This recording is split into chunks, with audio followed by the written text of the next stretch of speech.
he walked into my life on a Tuesday. He was tall, vaguely handsome in a "I haven't showered in days" kind of way, and trailed behind him a smell. Not just any smell, but a symphony of scents that could only be described as a dumpster fire at a tire factory after a family of skunks moved in. My eyes watered, my nose twitched, and I swear I saw the plastic plant in the corner start to wilt. This, my friends, was my introduction to Barry, the stankiest man I know. Barry, I soon learned, was my new coworker. He moved through the office like a low-pressure system, leaving a trail of olfactory chaos in his wake. Trying to pinpoint the exact source of Barry's bouquet was a fool's errand. Was that a hint of gym sock marinated in week-old coffee? A dash of forgotten tuna sandwich festering in the sun? Whatever the ingredients, the result was a sensory experience that bordered on the traumatic. I considered investing in a hazmat suit. His desk was a monument to his unique approach to personal hygiene. Empty coffee mugs, crusted with what I could only hope was dried coffee, littered every available surface. And the smell! It was like 1,000 locker rooms had exploded simultaneously, and Barry's desk was ground zero.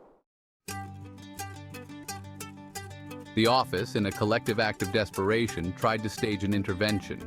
We pooled our money and bought Barry a gift basket overflowing with every conceivable hygiene product known to man. There were soaps, shampoos, deodorants, even a tongue scraper. We presented it to him with what we hoped were encouraging smiles, but Barry just stared at it with the same bewildered expression he usually reserved for debugging code. He picked up a can of deodorant, sniffed it suspiciously, and then promptly used it to prop up a wobbly table leg.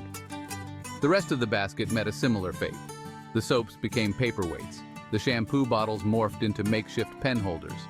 We even tried, subtly at first, to drop hints about the importance of personal hygiene, but Barry remained blissfully unaware. His clothes, always wrinkled and seemingly imbued with a permanent musk, were another mystery altogether.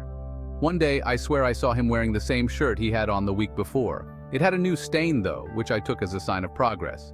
Did he even own a washing machine?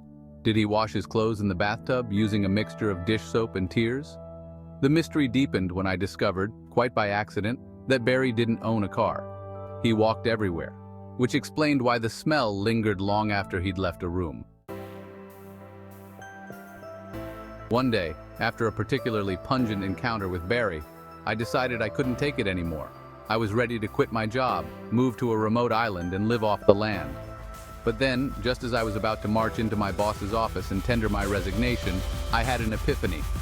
Barry, I realized, wasn't oblivious to his own smell. He was simply indifferent to it. He was a walking, talking testament to the power of individuality, a reminder that it's okay to be different, even if that difference manifests as a pungent cloud of mystery odor. Then, the truth unraveled in the most unexpected way. Barry, ever the enigma, brought his dog to the office one day. A small, scruffy mutt with sad eyes and, I swear, the exact same aroma as its owner. The dog, named Pigpen, was, it turned out, the source of the mystery stench. Or so I thought. Barry had an unusual habit of using his laundry detergent on Pigpen, a recipe he found on a medieval potions website that instructs you to mix your own urine and duck fat. So Pigpen actually smelled like Barry. Barry was convinced that dog shampoo was a conspiracy created by Big Pet to control the world. So there you have it.